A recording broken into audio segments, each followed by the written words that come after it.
कई लोग चमत्कारों की बात सुनते हैं तो बोल उठते हैं कि उस समय के लोगों ने अपनी कम अक्ली के कारण कुछ आम बातों को ना समझ पाने के कारण उन्हें चमत्कार कहना प्रारंभ कर दिया। इन लोगों का कहना है कि आज के साइंसी युग में ये सब बातें साबित नहीं की जा सकती। ये लोग भूल जाते हैं कि साइंस उस नेचुरल फेनोमेनन को पढ़ने का नाम है जो निराकार एब्सोल्यूट द्वारा साकार ताकत विष्णु और फिर ब्रह्मा के क्रिएशन के बाद उसके डिवीजन से दिव्य आत्माओं के क्रिएशन के बाद आदम को क्रिएट करने से पहले वजूद में आया। खुदा के डिवाइन क्रिएशन प्लान में जो सिस्टम्स काम कर रहे हैं उनको समझकर इस्तेमाल में लाने का नाम ही साइंस है। सृष्टि को बनाने के समय जो नेचुरल फेनोमेना बनाए गए वो आज भी ज्यों का त्यों काम कर रहे हैं और उसको जिसने बनाया उसको ना जानकर भी हम जब उनको स्टडी करते हैं तो हम उस नेचुरल फेनोमेनन को साइंस कहते हैं। लेकिन कुछ हस्तियां हैं जिनका वजूद सृष्टि के वजूद में आने से पहले से है। ये हस्तियां हर नेचुरल फेनोमेना को तोड़ देने की ताकत रखती हैं। जैसे पानी पर पैर रखने पर डूबना नेचुरल फेनोमेना है, लेकिन ये हस्तियां पानी पर चलती हुई आगे बढ़ सकती हैं। आग का काम जलाकर राख कर देना है, लेकिन ये हस्तियां जलती आग में भी जलने से बच सकती हैं। सारांश ये कि दिव्य आत्माएं या नूरानी रूहें वो हैं जो सूरज को पलटा सकती हैं, मुर्दा को जिंदा कर सकती हैं, हवा में एक जगह से दूसरी जगह स्थानांतरित हो सकती है और साइंस का कोई उसूल इन पर फिट होता नहीं बैठता।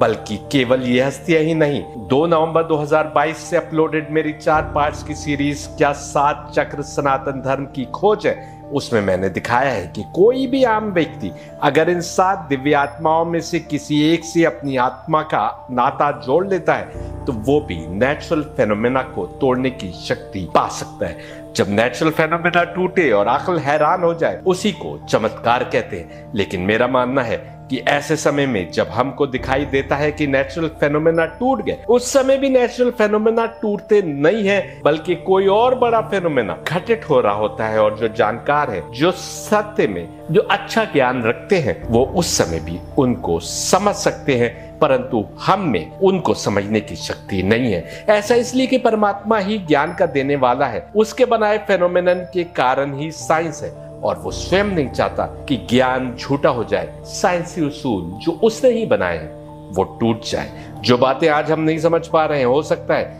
कि 100 साल बाद का इंसान उनकी हकीकत को समझ सके। अवतार मोहम्मद द्वारा दिखाए गए अनेक चमत्कार ऐसे हैं कि आज भी साइंस से उनके सबूत मिलते दिखाई पड़ते हैं। और कुछ ऐसे भी हैं जो ऐसा अचंभित कर देते हैं कि आज तक की दुनिया, साइंस की तरक्की की हुई दुनिया भी उनको समझ पाने से कोसों दूर है। यहाँ पर यह बताना आवश्यक है कि केवल चमत्कार देखकर ही किसी व्यक्ति का बड़ा डिवाइन रोल समझा नहीं जा सकता। मैं अपने लेखों और लेक्चर्स में दिखाता आया हूँ कि परमात्मा ने नूर और जुल्मत 2 ताकतों को क्रिएट किया जो दोनों इंसान को अपनी ओर खींचने में लगी हैं। दोनों को बराबर की ताकत दी गई, क्योंकि यदि एक को अधिक ताकत दी होती तो ये परमात्मा की अदालत के खिलाफ होता। हमसे ये उम्मीद की जाती है कि अक्ल की जो नेमत हमको दी गई है हम उसको प्रयोग करते हुए सत्य मार्ग और उसके पथ प्रदर्शकों को पहचानेंगे और उस मार्ग पर आगे बढ़ेंगे। लेकिन जैसा मैंने कहा, नूर के नुमाइंदे और जुल्मत के नुमाइंदे दोनों के पास ऐसे चमत्कार दिखाने की ताकत है कि हमारी अक्लें दंग रह जाए। इस कारण केवल चमत्कार देखकर किसी को सत्य मार्ग का पथ प्रदर्शक समझ लेना गलत है। हमको अक्ल से ये भी समझना होगा कि चमत्कार दिखाने वाला हमें रूहानियत के मार्ग पर लगाकर खुदा की इबादत और बंदगी की ओर ला रहा है या उससे दूर ले जा रहा है। आखिरी जमाने में एंड टाइम दज्जाल का, एंड टाइम एंटी क्राइस्ट का कॉन्सेप्ट मौजूद है जो उस समय मेहदी या कल की अवतार से युद्ध के लिए सामने आ जाएगा। दोनों के पास डिवाइन ताकतें होंगी, एक के पास नेगेटिव ताकत होगी, दूसरे के पास पॉजिटिव ताकत होगी।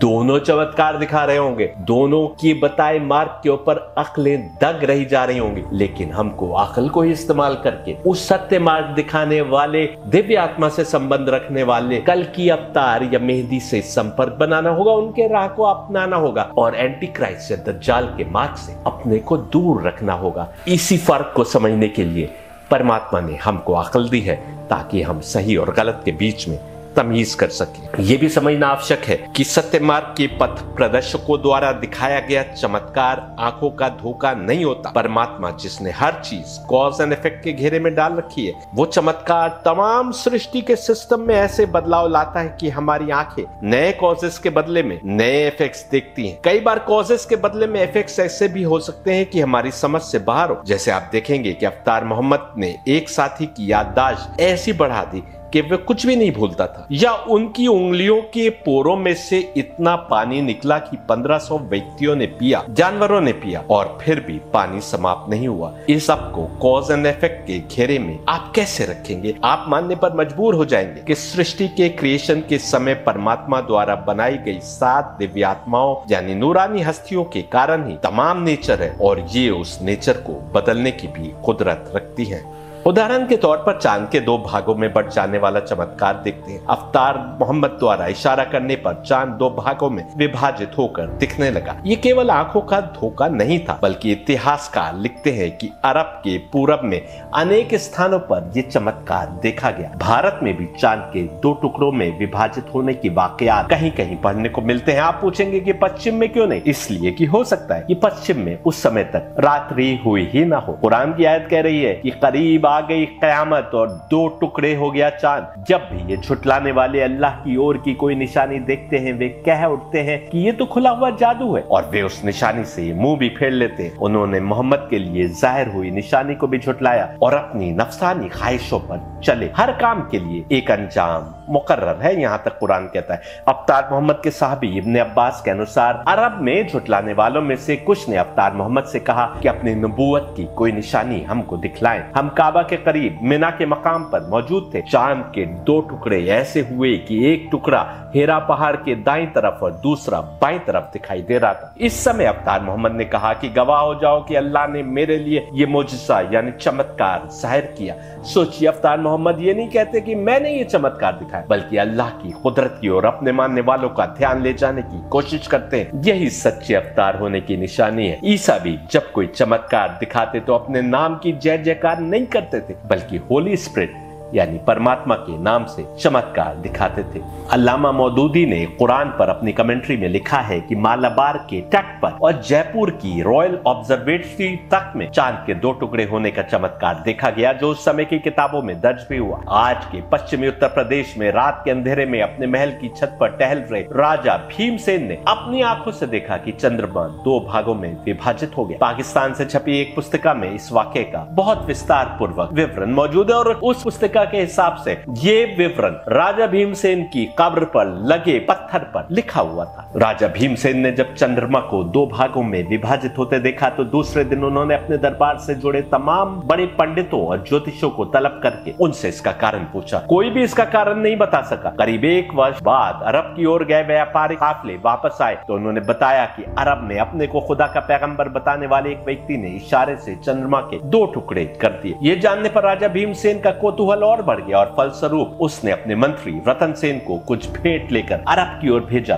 ताकि वे स्वयं आकलन कर सके कि खुदा का पैगंबर होने का दावा करने वाला व्यक्ति सच्चा है कि झूठा। पुस्तिका बताती है कि राजा भीमसेन ने अपने मंत्री रतन सेन के हवाले 3 चीजें की और कहा कि ये तीनों वस्तुएं अपने को पैगंबर होने का दावा करने वाले व्यक्ति को भेंट स्वरूप देना। यदि वो सच्चा पैगंबर है तो इन तीनों वस्तुओं को पहचान लेगा, क्योंकि अरब में ये तीनों वस्तुएं नहीं पाई जाती। ये तीनों वस्तुएं थी सरौता, छाली और कमर बंद। लिखा है कि रतन सेन पहले मक्का पहुंचा, परंतु उस समय तक अवतार मोहम्मद मक्का से हिजरत करके मदीना जा चुके थे। फिर रतन सेन ने मदीना का रुख किया। अभी वो मदीना के समीप ही पहुंचा था कि शहर से अवतार मोहम्मद अपने कुछ साथियों के साथ इस काफिले के स्वागत के लिए स्वयं आते दिखाई दिए। इससे पहले कि रतन सेन उनसे राजा भीमसेन द्वारा दिए गए उपहार की कुछ बात कर पाते, अवतार मोहम्मद ने रतन सेन की ही भाषा में उसका स्वागत किया और तीनों उपहारों का नाम बताते हुए कहा कि रतन सेन उन उपहारों को मुझे सौंप दो जो उसके राजा ने उसे दिए हैं। रतन सेन और उसके साथी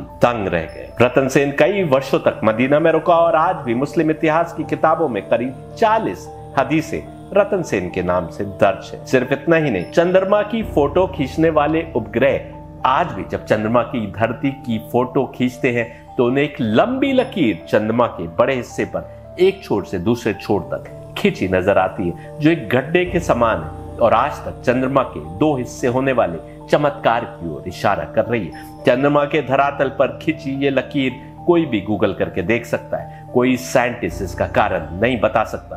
केवल और केवल अवतार मोहम्मद को मानने वालों की पुस्तकों में इस ओर इशारा मिलता है। अवतार मोहम्मद के कई चमत्कार यानी मोजिज़ात ऐसे देखने को मिलते हैं जो फिजिकल फेनोमेना ऑफ नेचर को तोड़ते नजर आते हैं। हम यहाँ कुछ ही चमत्कार पेश कर रहे हैं। अवतार मोहम्मद के 3 मोजिज़े ऐसे हैं जिनका उल्लेख कुरान में आया। इसके अतिरिक्त उनके सैकड़ों मोजिज़े जिनका उल्लेख हमको हदीस की किताबों में पढ़ने को मिलता है, जो सब दलीलें हैं इस बात की कि पैगंबर मोहम्मद यानी अवतार थे। एक जगह तो मैंने पढ़ा कि करीब 6000 से ज्यादा मोजिज़े यानी चमत्कार पैगंबर मोहम्मद के नाम से किताबों में दर्ज है। कुरान में जिन 3 मोजिज़ों का यानी चमत्कारों का वर्णन किया गया है, उनमें सबसे पहला स्वयं कुरान है। इसकी बात बाद में करेंगे।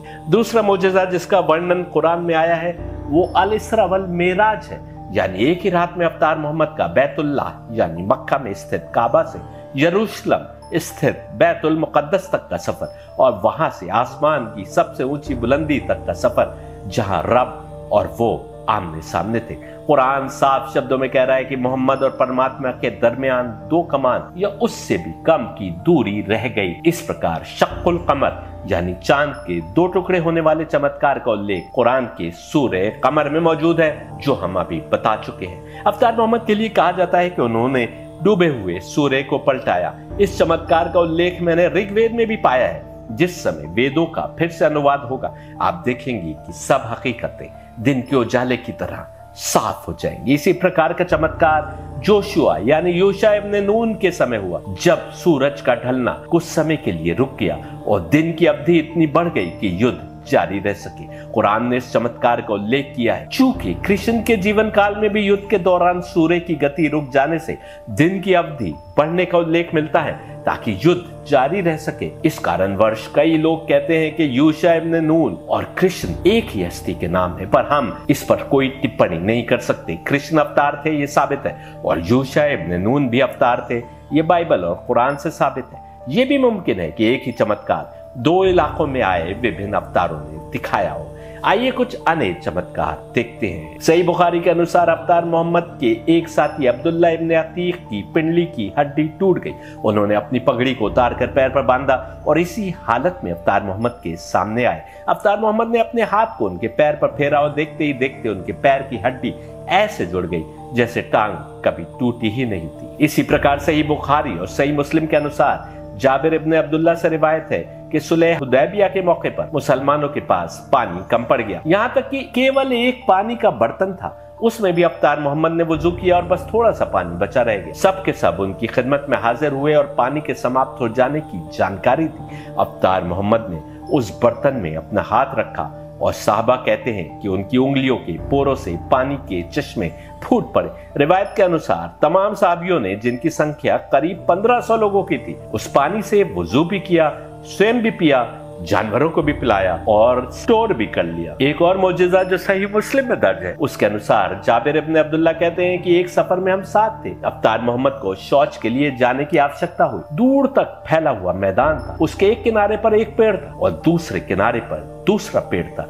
अवतार मोहम्मद ने एक पेड़ की टहनी को पकड़ा और कहा कि अल्लाह के हुक्म से मेरी फर्मा बरदार हो जा। वो पेड़ ऐसे उनके पीछे चल पड़ा जैसे कोई घोड़े की लगाम पकड़कर चलता है। दूसरी ओर का पेड़ भी ऐसे ही चलता हुआ आया और दोनों पेड़ जुड़ गए, जिसकी आड़ में अवतार मोहम्मद शौच संबंधी आवश्यकता से फारिग हुए। फिर आपने उन पेड़ों को हुक्म दिया कि वो उसी प्रकार वापस अपनी जगह पर चले गए। जाबिर इब्न अब्दुल्ला अंसारी कहते हैं कि ऐसा होते उन्होंने अपनी आंखों से देखा। एक और चमत्कार जो सही बुखारी और सही मुस्लिम दोनों में दर्ज है, उसके अनुसार अनस बिन मालिक कहते हैं कि एक बार मदीना में सूखा पड़ गया।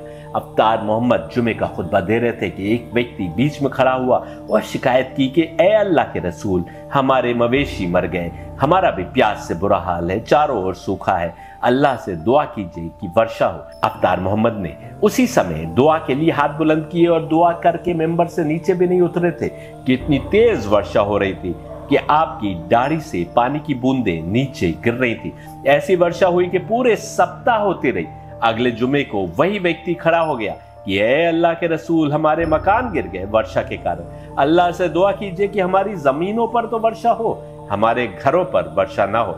रिवायत के अनुसार अवतार मोहम्मद ने उंगली से इशारा किया। जहां जहां इशारा करते बादल फटते जाते। मदीना के चारों ओर वर्षा हो रही थी, लेकिन मदीना में जरा भी वर्षा नहीं हो रही थी। यह चमत्कार अवतार मोहम्मद को दिखाना इसलिए भी आवश्यक था कि एक और सबूत मिल जाए कि ये वही देवताओं के राजा इंद्रदेव हैं जो सनातन मान्यताओं के अनुसार तमाम पृथ्वी पर कहां वर्षा हो और कहां ना हो इसके जिम्मेदार है। हाँ, याद रखिए, जिस प्रकार तमाम अवतारों के मार्ग से भटकाने के लिए जुल्मत ने अनेक गढ़ी हुई कहानियां किताबों में दर्ज करवा दी, उसी प्रकार इंद्रदेव का कैरेक्टर भी ऐसे गढ़ा गया कि प्रचलित कहानियां उस कैरेक्टर से एकदम विपरीत है जो वेदों और उपनिषदों में हमको इंद्रदेव के बारे में पढ़ने को मिलता है। सही बुखारी और सही मुस्लिम में दर्ज एक और चमत्कार जो अबू हुरैरा बयान करते हैं, उसके अनुसार उन्होंने अवतार मोहम्मद से कहा कि मैं आपसे बहुत कुछ सुनता हूं परंतु भूल जाता हूं। अवतार मोहम्मद ने कहा कि अपनी चादर बिछाओ। आपने आसमान की ओर हाथ करके मुट्ठी भरी और चादर पर रख दी और अबू हुरैरा से कहा कि इसको अपने सीने से लगा लो। अबू हुरैरा कहते हैं कि उसके बाद से अवतार मोहम्मद से सुनी कोई भी रिवायत मैं आज तक नहीं भूला।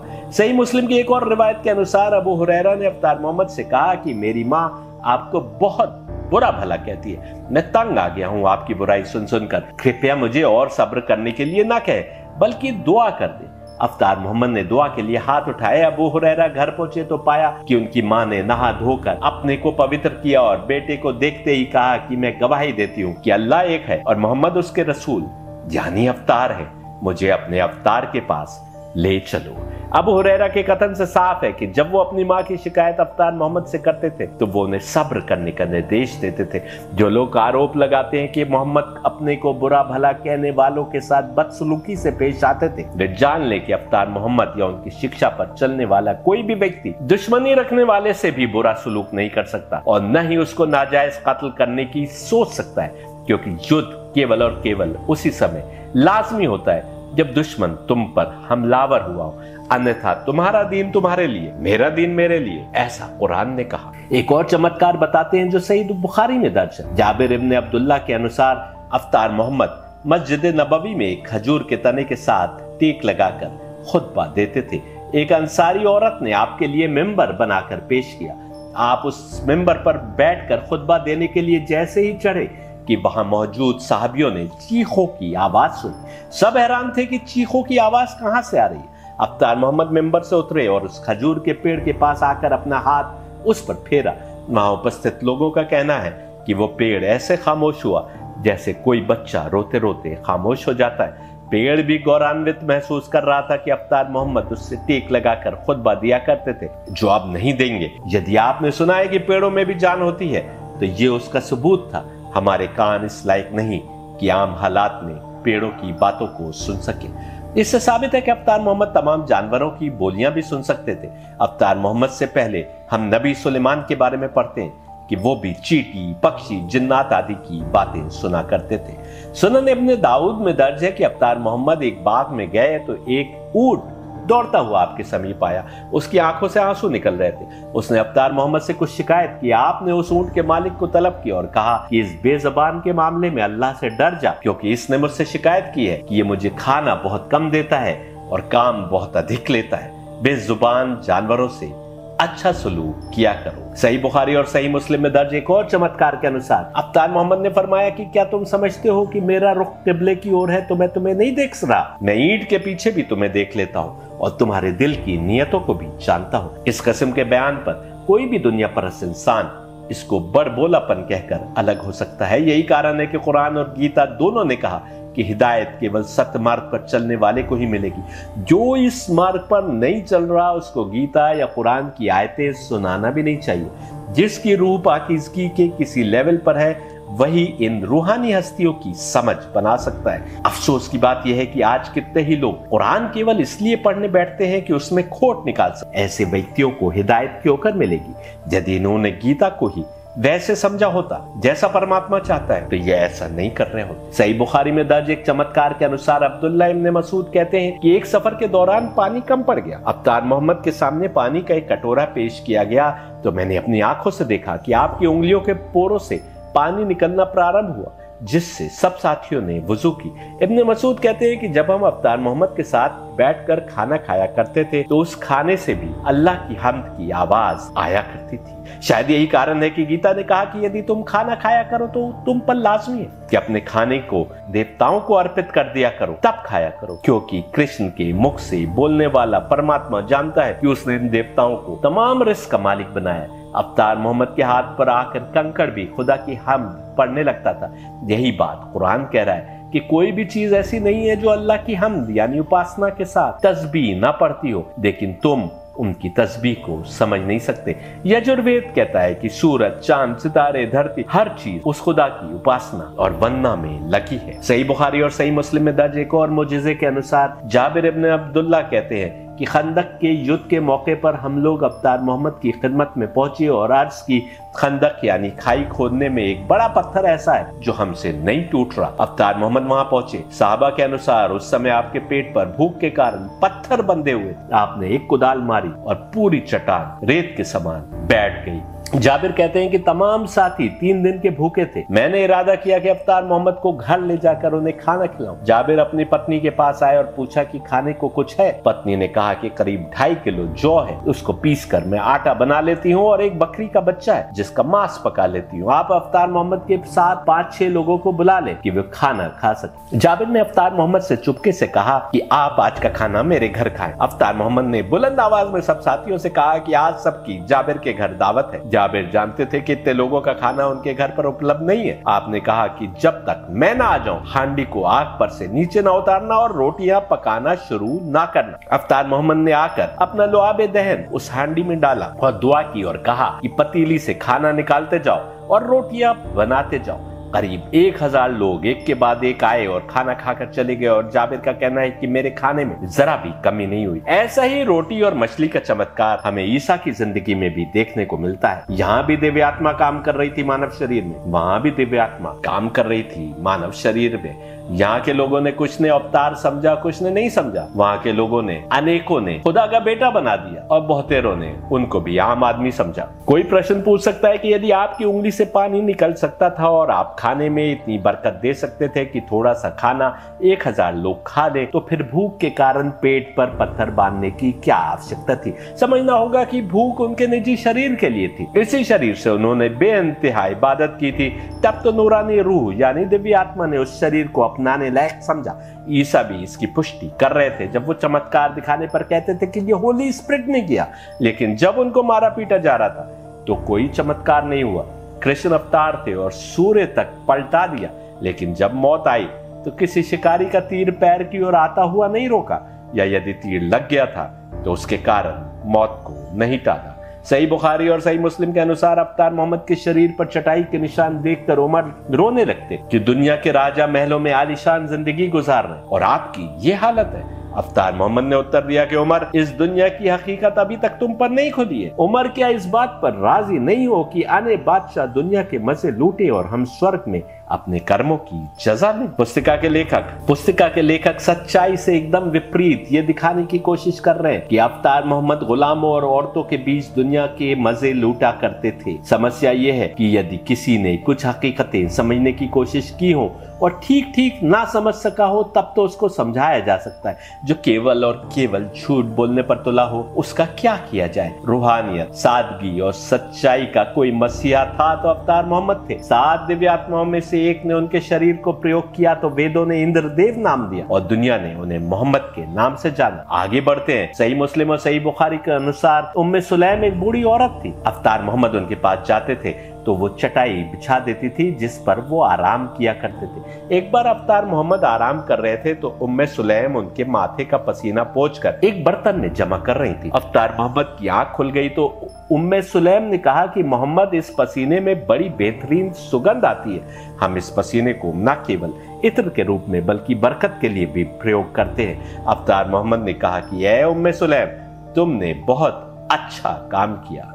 अफसोस कि जिस मोहम्मद का पसीना साहबा सुगंध के लिए और बरकत के लिए प्रयोग करते थे, उनके शरीर के सबसे प्यारे टुकड़े फातिमा को उन्हीं साहबियों ने ऐसी तकलीफ पहुंचाई कि 6 महीने के भीतर फातिमा ये कहती हुई दुनिया से गई कि ऐ बाबा, आपके बाद मुझ पर इतने जुल्म ढाए गए कि यदि सूरज पर पड़ते तो वो स्याह यानी काला हो जाता। ये ऐसा ही है जैसे बुद्ध के मरने के 14 दिन बाद जब उनका क्रियाकर्म होने को था तो उनके चाहने वाले उनके शरीर पर पहने वस्त्र के टुकड़े नोच नोच कर ले गए, लेकिन उसके तुरंत बाद जब बड़े लोगों की मीटिंग हुई तो उन्होंने फैसला किया कि बुद्ध चाहते थे कि उनकी जिंदगी के हालात का संयोजन नहीं किया जाए, इसलिए कोई भी उनकी जिंदगी के हालात जमा नहीं करेगा।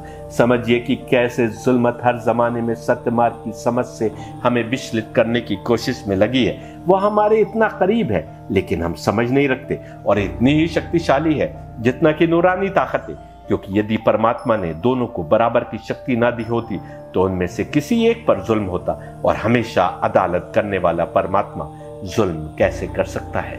गज़वे हुनैन के मौके पर 12,000 मुसलमानों में से केवल 80 अवतार मोहम्मद के साथ रह गए और तमाम दूसरे भाग खड़े हुए। सही बुखारी और सही मुस्लिम के अनुसार अवतार मोहम्मद सबसे आगे ये कहते हुए युद्ध कर रहे थे कि मैं अल्लाह का पैगंबर हूँ और मैं अब्दुल मुत्तलिब का पोता हूँ। लड़ते हुए अवतार मोहम्मद ने मुट्ठी में मिट्टी ली और ये कहते हुए दूसरी ओर फेंकी कि इन सब के चेहरे झुलस जाए। साहबा कहते हैं कि अल्लाह की कसम, हमने अपनी आंखों से देखा कि दूसरी ओर से लड़ने आए सब के सब लोग अंधे हो गए और शिकस्त खाकर भाग खड़े हुए। इस वाक़े का उल्लेख करते हुए कुरान सूरह अनफाल की आयत कहती है कि ऐ रसूल, जब आपने वो मुट्ठी फेंकी थी वो हमने फेंकी थी। आपने देखा कि जिस प्रकार कृष्ण के मुख से परमात्मा बोल रहा था वैसे ही मोहम्मद के मुख से कुरान की शक्ल में न केवल परमात्मा बोल रहा है बल्कि उनके द्वारा किए गए कर्मों को भी अपना बता रहा है। ये राज समझने वालों के लिए मुश्किल नहीं है कि वे इन चमत्कारों का रहस्य समझ सके।